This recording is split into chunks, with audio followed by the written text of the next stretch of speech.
아내는 코인 투자로 대박이 나고 남편 몰래 오피스텔에서 이중 생활을 하는데 민재는 매일 아침 같은 시간에 눈을 떴다. 6시 30분 알람이 울리기 전 이미 침대에서 몸을 일으켰다. 서울 변두리의 오래된 아파트 20평 남짓한 거실 창문 너머로 보이는 잿빛 하늘은 그의 삶과 닮아 있었다. 단조롭고 반복적이며 조금은 답답한.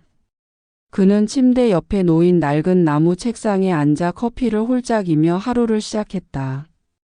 커피 향이 방 안을 채웠지만 민재의 마음은 늘 무겁기만 했다. 아내 수진의 투덜거림이 그의 하루를 짓누르는 무게였다. 당신 월급으론 정말 아무것도 못해.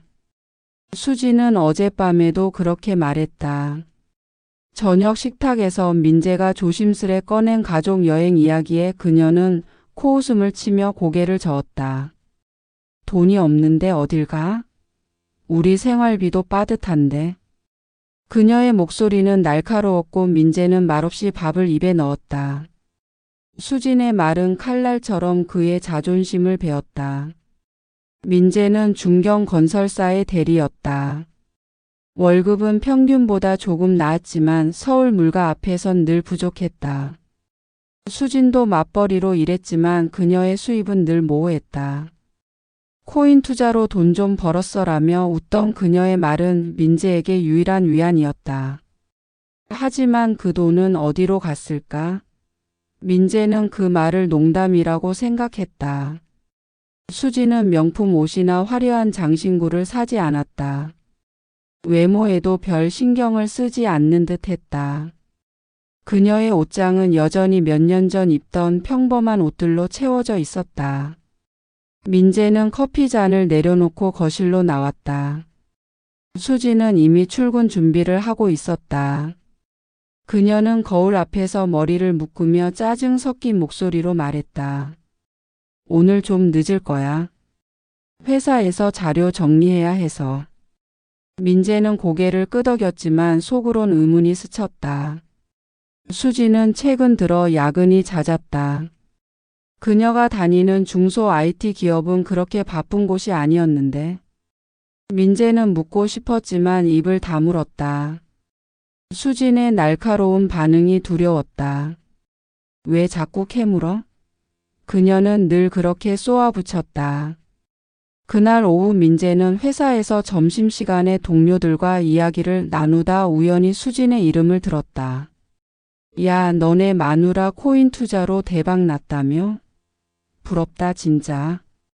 동료의 농담 섞인 말에 민재는 어색하게 웃었다. 뭐 좀 벌었다고 하긴 했어.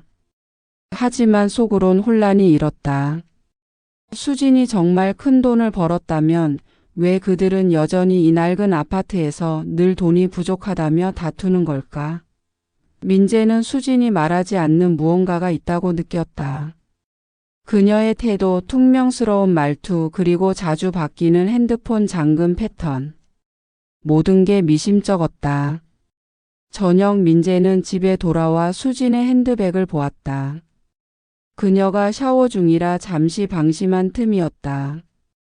민재는 망설였다. 아내의 가방을 뒤지는 건 처음이었다. 하지만 호기심 아니 의심이 그의 손을 이끌었다. 가방 안에는 지갑, 립스틱 그리고 낯선 물건이 있었다. 얇고 검은 카드키였다. 앞면엔 강남파크 오피스텔이라는 글씨가 선명했다. 민재의 심장이 쿵 내려앉았다. 오피스텔? 수진이 이런 곳에 갈 일이 뭐지? 그녀는 회사 외엔 따로 사무실을 쓸 이유가 없었다. 민재는 카드키를 손에 쥔 채 멍하니 서 있었다. 샤워실 물소리가 멈췄고 그는 황급히 카드키를 제자리에 돌려놓았다. 그날 밤 민재는 잠을 이루지 못했다. 수진은 옆에서 평온하게 자고 있었다. 그녀의 얼굴은 여전히 예뻤다. 결혼 전 수진은 늘 밝게 웃으며 민재를 다독였다. 우리 같이 열심히 살아보자, 응? 그 말에 민재는 그녀와의 미래를 꿈꿨다. 하지만 결혼 5년 차 그녀의 웃음은 점점 사라졌고 민재는 그녀가 자신을 멀리하는 느낌을 받았다. 카드키는 그 의심을 확신으로 바꾸는 열쇠였다. 민재는 결심했다. 수진이 숨기는 게 뭔지 알아내야 한다. 민재는 점심시간에 동료에게 넌지시 물었다. 코인 투자로 돈 번 사람 진짜 많아? 동료는 피식 웃으며 말했다. 많지. 근데 그거 읽는 사람도 많아. 너네 마누라 진짜 대박 난 거 맞아? 민재는 대답 대신 멋쩍게 웃었다. 수진이 정말 돈을 벌었다면 그 돈은 어디로 갔을까? 그는 수진의 SNS를 확인해 봤다.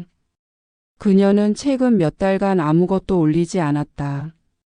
예전엔 주말 나들이 사진이나 맛집 후기를 올리던 그녀였다. 민재는 점점 더 불안해졌다.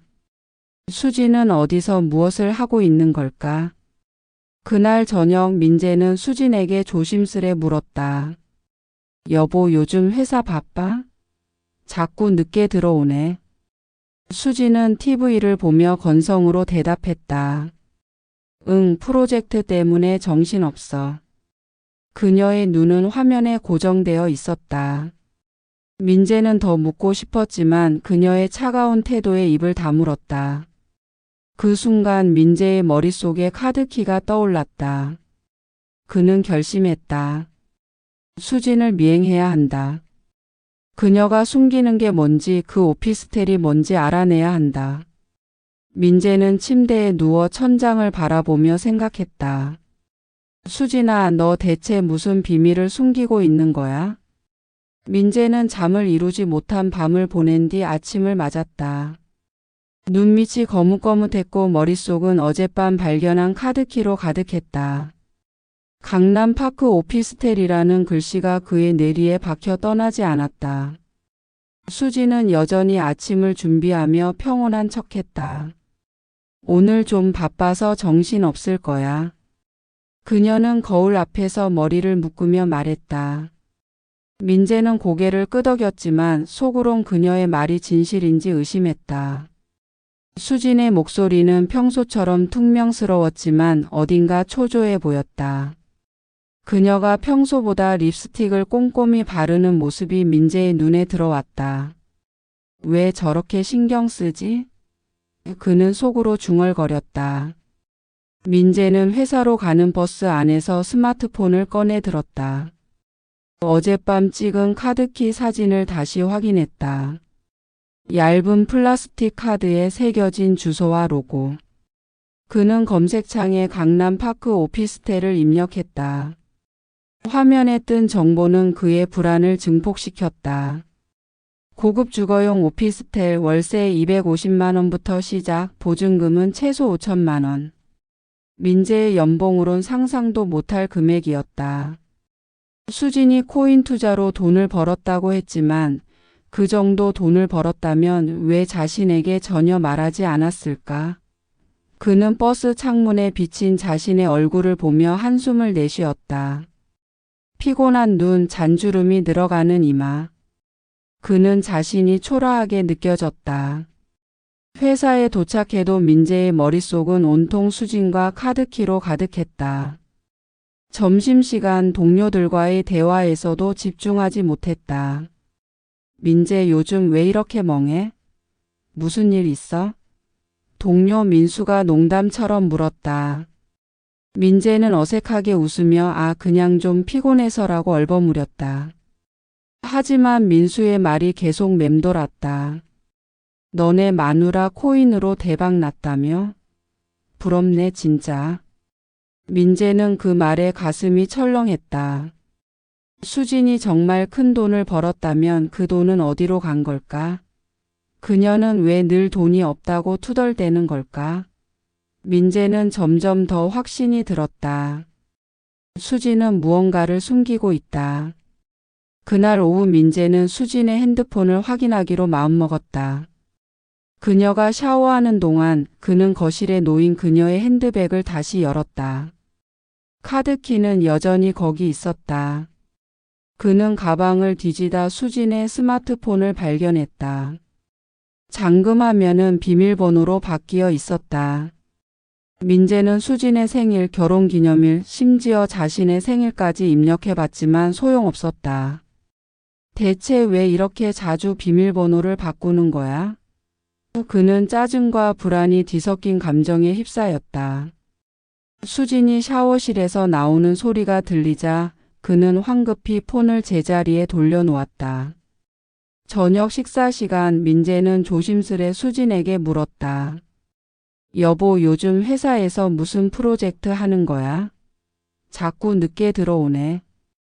수진은 젓가락을 내려놓고 그를 쳐다봤다. 그냥 새 앱 개발 때문에 바빠. 왜? 그녀의 눈빛은 날카로웠다. 민재는 더 묻지 못하고 고개를 숙였다. 수진의 대답은 늘 똑같았다. 회사 일이 바빠. 하지만 민재는 그녀의 말에서 진심을 느끼지 못했다. 그녀가 TV를 켜고 뉴스를 보며 밥을 먹는 동안 민재는 그녀의 표정을 관찰했다. 수진은 평소보다 화장이 진했다. 립스틱 색깔도 평소 쓰던 연한 핑크가 아니라 선명한 레드였다. 민재의 가슴이 다시 쿵 내려앉았다. 그날 밤 민재는 결심했다. 수진을 미행해야 한다. 카드키의 정체에 그녀가 숨기는 비밀을 알아내야 한다. 그는 인터넷에서 카드키 복제 방법을 검색했다. 간단한 장비로 가능하다는 글을 보고 다음날 퇴근길에 전자기기 상점에 들렀다. 점원에게 카드키 복제 장비를 추천받아 10만 원짜리 기기를 샀다. 집에 돌아와 수진이 잠든 틈을 타 그는 그녀의 핸드백에서 카드키를 꺼냈다. 떨리는 손으로 장비를 연결하고 카드키를 스캔했다. 화면에 복제 완료라는 메시지가 떴다. 민재는 안도와 긴장이 뒤섞인 숨을 내쉬었다. 다음 날 아침 수진은 평소처럼 출근했다. 민재는 그녀가 집을 나서는 모습을 지켜봤다. 그녀의 뒷모습이 낯설게 느껴졌다. 민재는 회사에 연차를 냈다. 몸이 좀 안 좋아서요. 그는 상사에게 거짓말을 했다. 오전 9시 수진이 회사로 간다고 나간 직후 민재는 모자와 마스크를 쓰고 집을 나섰다. 그는 수진의 회사 근처로 갔다. 그녀의 사무실은 강남역 근처의 작은 빌딩 5층에 있었다. 민재는 건물 맞은편 카페에 앉아 창문 너머로 그녀의 사무실을 지켜봤다. 하지만 수진은 나타나지 않았다. 11시가 지나도 12시가 되어도 그녀는 회사에 들어가지 않았다. 민재는 불안이 커졌다. 그는 수진에게 전화했다.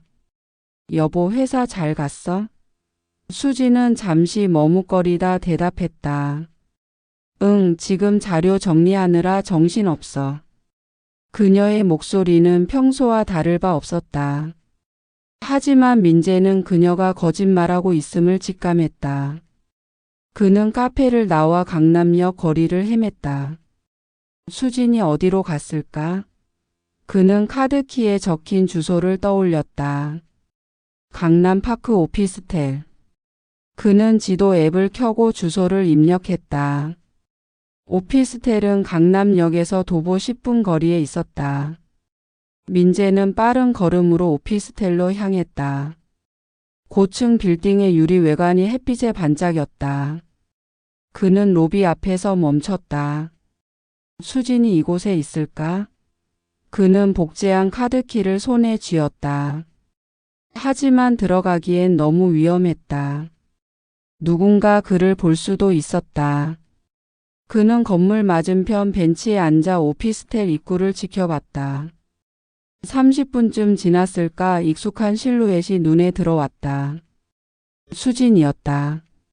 그녀는 검은 선글라스를 쓰고 평소 입지 않던 세련된 원피스를 입고 있었다. 민재의 심장이 쿵쾅거렸다. 수진은 로비로 들어가 엘리베이터를 탔다. 민재는 자리에서 일어났다. 그는 그녀가 어느 층으로 갔는지 확인할 수 없었다. 하지만 확신했다. 수진은 이곳에서 무언가를 숨기고 있다. 민재는 오피스텔 주변을 맴돌았다. 관리실에 들어가 물어볼까 고민했지만 섣불리 행동하면 수진에게 들킬 수도 있었다.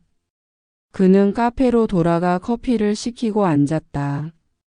머릿속은 온통 수진과 오피스텔로 가득했다. 그녀가 왜 이곳에 왔을까? 코인 투자로 번 돈으로 오피스텔을 얻었나? 하지만 왜 자신에게 말하지 않았을까? 민재는 수진의 SNS를 다시 확인했다. 그녀는 몇 달째 아무것도 올리지 않았다. 하지만 민재는 그녀의 계정이 아닌 다른 계정을 떠올렸다. 혹시 비밀 계정이 있을까? 그는 수진의 이메일 주소를 기반으로 검색을 시도했다. 하지만 아무것도 나오지 않았다. 민재는 한숨을 쉬었다. 그는 결심을 굳혔다. 내일 복제한 카드키로 오피스텔에 들어가 보리라. 민재는 손에 쥔 복제된 카드키를 내려다보며 숨을 골랐다. 강남파크 오피스텔의 유리문 앞에 서 있는 그의 그림자가 떨리고 있었다. 새벽 6시 아직 해가 완전히 뜨지 않은 시간이었다. 수진은 어제 회사에서 급하게 부산 출장이 생겼다며 집에 들어오지 않았다. 민재는 그 말을 믿지 않았다. 그녀의 거짓말은 이제 너무나 뻔했다. 그는 모자와 마스크로 얼굴을 가리고 오피스텔 로비로 들어갔다. 엘리베이터 앞에서 카드키를 센서에 대자 녹색 불빛과 함께 문이 열렸다. 민재의 심장은 쿵쾅거렸다. 그는 12층 버튼을 눌렀다. 어제 미행하며 확인한 바 수진이 탄 엘리베이터가 멈춘 층이었다. 엘리베이터가 올라가는 동안 민재는 손바닥에 땀이 차는 걸 느꼈다. 내가 지금 뭐 하는 거지? 그는 스스로에게 물었다. 아내를 의심하고 그녀의 비밀을 파헤치기 위해 이렇게 몰래 잠입하다니. 결혼 5년 동안 수진과 그는 서로의 모든 걸 안다고 믿었다. 하지만 카드키, 그녀의 잦은 야근, 그리고 점점 멀어지는 태도는 그 믿음을 산산조각 냈다. 엘리베이터 문이 열리자 민재는 복도 끝에 있는 1203호로 향했다. 카드키에 적힌 방 번호였다. 그는 문 앞에서 잠시 멈췄다. 만약 수진이 안에 있다면? 그는 그 생각을 떨쳐내고 카드키를 센서에 댔다. 딸까. 문이 열렸다. 문을 열자마자 민재는 숨이 멎는 듯 했다. 오피스텔 안은 그의 상상을 초월했다. 넓은 원룸은 화려한 인테리어로 꾸며져 있었다. 유리창 너머로 강남의 빌딩 숲이 펼쳐졌고 방 안은 고급스러운 가구와 조명으로 채워져 있었다. 하지만 민재의 시선을 사로잡은 건 벽 한쪽을 가득 채운 옷장이었다. 문이 살짝 열려있는 옷장 안에는 명품 옷과 핸드백이 빼곡히 걸려 있었다. 구찌, 샤넬, 루이비통. 수진이 돈이 없다며 절대 사지 않겠다던 브랜드들이었다. 민재는 다리에 힘이 풀리는 걸 느꼈다. 이게 다 뭐야? 그는 방 안을 천천히 둘러봤다. 소파 위엔 수진이 입던 원피스가 아무렇게나 놓여 있었다. 어제 미행했을 때 그녀가 입었던 옷이었다. 민재는 원피스를 손으로 만지며 떨리는 숨을 내쉬었다. 책상 위엔 고급 세단의 차키가 놓여 있었다. BMW 로고가 선명했다. 그는 차량 등록증을 찾기 위해 책상을 뒤졌다. 서랍에서 나온 서류에는 수진의 이름이 적혀 있었다. 최수진 소유자. 민재의 머리가 어지러웠다. 수진이 이런 차를 샀다고? 대체 돈이 어디서 난 거지? 민재는 책상 위에 놓인 휴대폰을 발견했다. 수진이 쓰는 최신 아이폰이 아니었다. 그는 떨리는 손으로 폰을 켰다. 놀랍게도 잠금이 걸려 있지 않았다. 화면을 켜자 메시지 앱이 열려 있었다. 민재는 화면을 스크롤하며 숨을 멈췄다. 수진이 낯선 남자들과 주고받은 대화가 가득했다. 오늘 저녁 8시 어때요? 지난번에 너무 즐거웠어요. 또 만나요. 메시지엔 하트 이모지와 수진의 셀카가 첨부되어 있었다. 민재는 다리가 후들거렸다. 사진 속 수진은 그가 모르는 여자 같았다. 화려한 화장, 도발적인 미소. 그녀가 올린 SNS 계정 링크도 있었다. 민재는 링크를 눌렀다. 비공개 계정이었지만 프로필 사진은 수진이 명품 옷을 입고 찍은 것이었다. 팔로워는 5,000명이 넘었다. 대부분 남자였다. 민재는 폰을 내려놓고 책상에 주저앉았다. 그의 가슴은 분노와 배신감으로 터질 것 같았다. 수진이 이런 이중생활을 하고 있었다니. 그는 방 안을 다시 둘러봤다. 욕실 문이 살짝 열려 있었고 안에는 고급 화장품과 피부관리 기기가 놓여 있었다. 수진이 돈 없어서 피부과도 못 간다던 말이 떠올랐다. 거짓말이었다. 그녀는 비싼 시술을 받고 명품을 사 모으고 심지어 다른 남자들과 이곳에서 시간을 보냈다. 민재는 이를 악물었다. 그는 더 많은 증거를 찾아야 했다. 서랍에서 수진의 은행 거래 내역이 담긴 서류를 찾았다. 코인 투자로 번 돈이 수억 원에 달했다. 민재는 믿을 수 없었다. 수진은 그 돈으로 이 오피스텔을 얻고 차를 사고 명품을 사 모았다. 하지만 왜 자신에게 단 한마디도 하지 않았을까? 민재는 수진의 스마트폰을 다시 들었다. 메시지에는 그녀가 여러 남자와 이곳에서 만난 날짜와 시간이 적혀 있었다. 민재는 폰을 손에 쥔 채 눈물을 흘렸다. 사랑했던 아내, 그의 삶의 전부였던 수진이 이렇게 자신을 속였다니. 민재는 증거를 모으기 시작했다.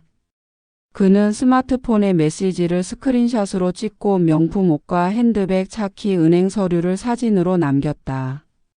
그의 손은 떨렸지만 마음은 단단해졌다. 수진의 비밀은 이제 그의 손에 있었다. 그는 이 모든 걸 밝혀내야 했다. 수진이 어떤 사람인지, 그녀가 숨긴 돈과 삶이 무엇인지. 민재는 오피스텔을 나서며 결심했다. 이혼. 그리고 정당한 재산 분할. 그는 더 이상 수진의 거짓 속에서 살 수 없었다. 민재는 오피스텔에서 나온 뒤 집으로 돌아오지 않았다. 그는 강남역 근처의 24시간 카페에 앉아 손에 쥔 스마트폰에 저장된 증거들을 다시 확인했다.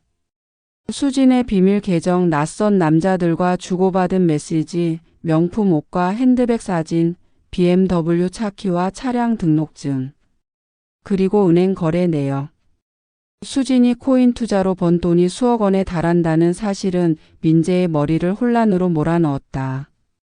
그의 손은 여전히 떨렸지만 가슴 속엔 분노와 배신감이 끓어올랐다. 사랑했던 아내가 이렇게 자신을 속였다니. 그는 커피를 한 모금 마시며 결심을 굳혔다. 이혼. 그리고 정당한 재산 분할. 더 이상 수진의 거짓 속에서 살 수 없었다. 민재는 다음 날 아침 변호사 사무실을 찾았다. 강남역 근처의 작은 빌딩 7층에 있는 법률사무소는 민재의 동창이 소개한 곳이었다. 변호사 김수연은 40대 초반의 날카로운 인상의 여성이었지만 민재의 이야기를 듣는 그녀의 눈빛은 따뜻했다. 민재는 떨리는 목소리로 모든 것을 털어놓았다. 수진의 이중생활, 오피스텔, 명품, 차, 그리고 다른 남자들과의 메시지. 그는 스마트폰에 저장된 사진과 스크린샷을 보여주며 말했다. 이혼하고 싶습니다. 그리고 재산 분할도요. 김 변호사는 고개를 끄덕이며 메모를 했다.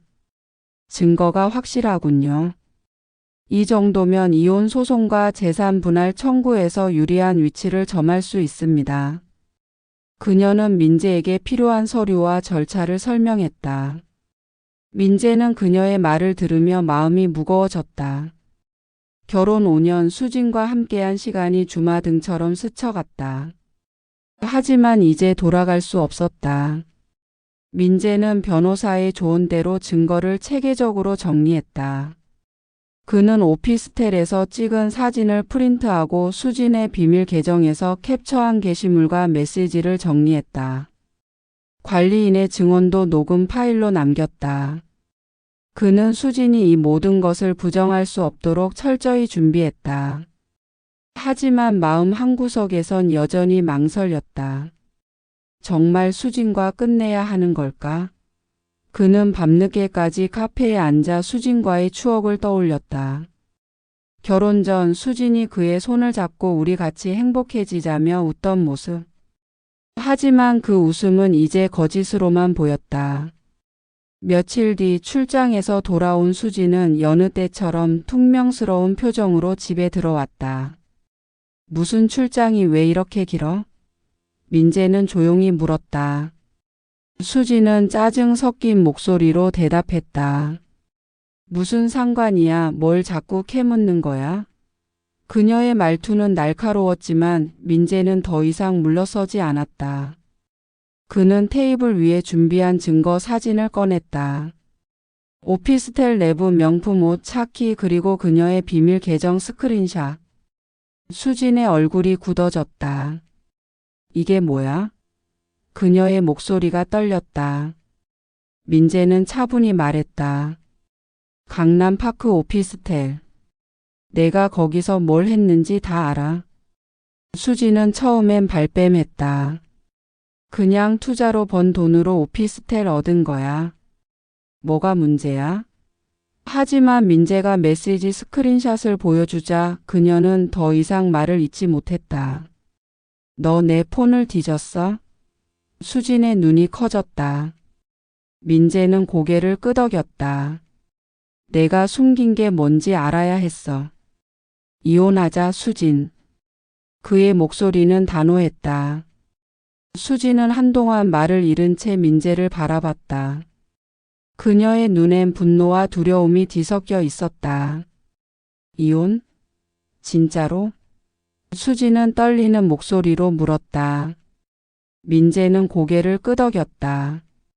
내가 한 짓 다 증거로 남겼어. 변호사도 만났고. 수진은 테이블 위에 사진을 내려다보며 입술을 깨물었다. 잠시 침묵이 흘렀다.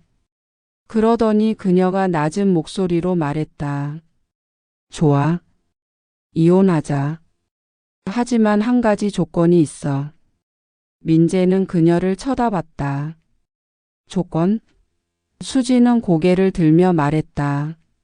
상간남 소송은 하지 마. 그럼 재산 절반 줄게. 민재는 순간 멈칫했다. 상간남. 그녀가 만난 남자들. 그들을 떠올리자 다시 분노가 치밀었지만 그는 침착하려 애썼다. 민재는 잠시 생각했다. 수진의 제안은 뜻밖이었다. 그녀가 이렇게 쉽게 재산 분할을 받아들일 줄 몰랐다. 그는 변호사의 말을 떠올렸다. 재산 분할은 증거가 확실하면 50%까지 청구 가능합니다. 수진의 코인 투자로 번 돈, 오피스텔 차량까지 포함하면 거액이었다. 민재는 고개를 끄덕였다. 좋아. 상간남 소송은 안 할게. 수진은 안도한 듯 한숨을 내쉬었다. 하지만 그녀의 눈엔 여전히 불안이 깃들어 있었다. 며칠 뒤 민재와 수진은 이혼 절차를 시작했다. 변호사 사무실에서 서류를 작성하며 민재는 수진의 얼굴을 보지 않으려 애썼다. 그녀는 조용히 서류에 사인했다. 재산 분할 협의서에는 수진의 자산 코인 투자로 번 돈, 오피스텔, 차량의 50%가 민재에게 돌아간다고 명시되었다. 민재는 서류를 넘기며 생각했다. 이 돈은 그의 것이 아니었다. 하지만 수진의 배신에 대한 대가였다. 그는 그녀가 자신에게 준 상처를 돈으로 보상받을 수 없다는 걸 알았다. 하지만 적어도 이로써 그는 새 삶을 시작할 수 있었다. 이혼 서류에 사인한 뒤 민재는 아파트를 나왔다. 그는 강남역 근처의 호텔에 묵으며 앞으로의 삶을 고민했다. 수진과의 5년은 그의 인생에서 가장 행복했던 시간이었다. 하지만 그 행복은 거짓 위에 세워진 모래성이었다. 그는 창밖을 바라보며 다짐했다. 이제 자신을 위해 살아야 한다. 수진의 비밀은 그를 무너뜨렸지만 동시에 그를 자유롭게 했다. 민재는 짐을 챙기고 호텔을 나섰다. 새로운 시작이 그를 기다리고 있었다. 민재는 강남역 근처의 새 아파트로 이사 온 지 3년이 되었다. 이혼 후 받은 재산 분할 자금으로 마련한 30평 아파트는 그의 새 삶의 시작이었다. 그는 중견 건설사에서 팀장으로 승진했고 주말이면 동호회 친구들과 등산을 다니며 삶의 균형을 찾아갔다. 수진과의 결혼 생활은 이제 희미한 악몽처럼 느껴졌다. 그녀의 배신, 오피스텔에서 발견한 명품과 비밀 계정, 낯선 남자들과의 메시지. 그 모든 것이 민재를 자유롭게 했지만 가슴 한구석엔 여전히 아픔이 남아 있었다. 그는 수진을 잊으려 애썼다. 하지만 운명은 그를 다시 그녀와 마주하게 했다. 3년 뒤 어느 날 민재는 회사 근처 카페에서 익숙한 얼굴을 보았다. 창밖을 지나가는 여자는 낡은 티셔츠와 찢어진 청바지를 입고 있었다. 얼굴은 화장기 없이 창백했고 머리는 부스스했다. 민재는 순간 숨이 멎었다. 수진이었다. 그녀는 예전의 화려함을 완전히 잃은 모습이었다. 민재는 자리에서 일어나려다 멈칫했다. 그녀와 마주하고 싶지 않았다. 하지만 수진은 이미 그를 발견한 듯 했다. 그녀는 카페 문을 열고 들어왔다. 민재야. 그녀의 목소리는 떨렸다. 민재는 그녀를 바라봤다. 눈 밑에 다크서클, 푸석한 피부. 그녀는 더 이상 그가 사랑했던 그 여자가 아니었다. 여기서 뭐해? 민재는 차갑게 물었다. 수진은 어색하게 웃으며 자리에 앉았다. 그냥 지나가다 내가 보였어. 그녀는 말을 잇지 못하고 손톱을 물어뜯었다. 민재는 그녀의 손을 보았다. 예전엔 명품 반지를 끼고 다니던 손가락은 이제 텅 비어 있었다. 무슨 용건이야? 민재는 단도직입적으로 물었다. 수진은 잠시 망설이다 입을 열었다. 돈 좀 빌려줄 수 있어? 민재는 코웃음을 쳤다. 돈? 갑자기 무슨 돈? 그의 목소리엔 날카로운 비웃음이 섞여 있었다. 수진은 고개를 숙였다. 나 망했어. 다 잃었어. 그녀의 목소리는 갈라졌다. 민재는 그녀를 빤히 쳐다봤다. 뭐가 망했는데? 수진은 한숨을 쉬며 이야기를 시작했다. 이혼 후 그녀는 코인 투자로 번 남은 돈을 젊은 남자들과의 사치스러운 생활에 쏟아부었다. 강남의 고급 클럽, 해외여행, 명품 선물. 그녀는 비밀 계정을 통해 만난 남자들에게 돈을 펑펑 썼다. 그때는 그냥 외로웠어. 누군가 나를 좋아해 주는 게 좋았어. 그녀는 눈물을 글썽이며 말했다. 하지만 그 남자들은 그녀의 돈이 떨어지자 하나둘 떠났다. 코인 시장은 폭락했고 그녀의 자산은 순식간에 증발했다. 오피스텔은 계약 만료로 잃었고 BMW는 대출금을 갚지 못해 압류되었다. 그녀는 이제 단칸방에서 월세를 내며 살고 있었다. 민재는 그녀의 이야기를 들으며 가슴이 복잡해졌다. 분노, 연민 그리고 냉소가 뒤섞였다. 그래서?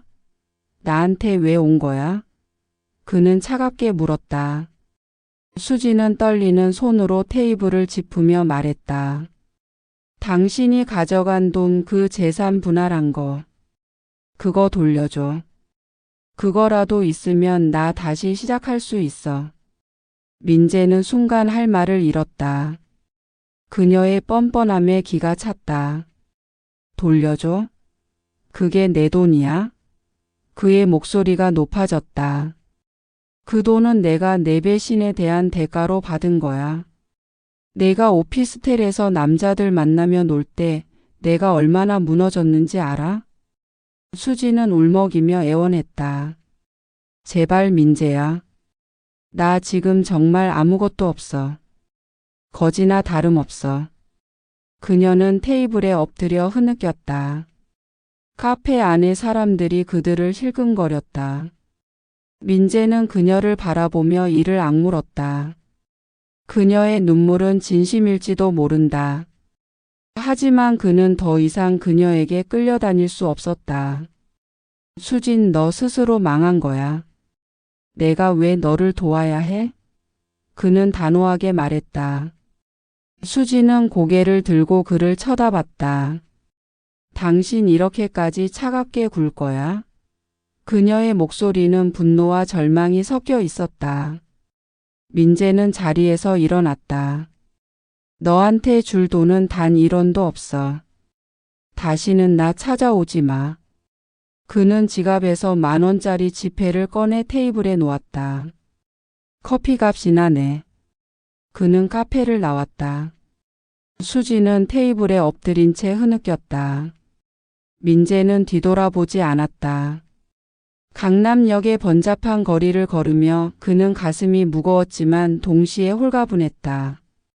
수지는 그의 과거였다. 그녀의 몰락은 그녀가 선택한 결과였다. 민재는 집으로 돌아와 창문을 열었다. 서울의 밤이 펼쳐졌다. 그는 수진과의 마지막 만남을 떠올렸다.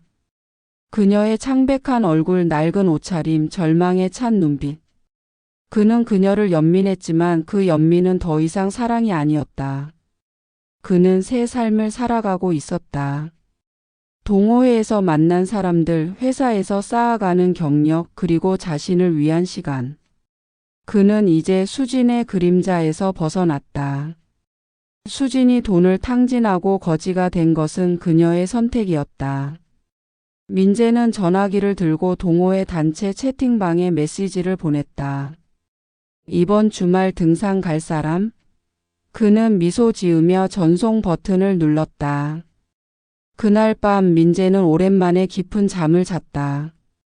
꿈속에서 그는 산 정상에 서 있었다.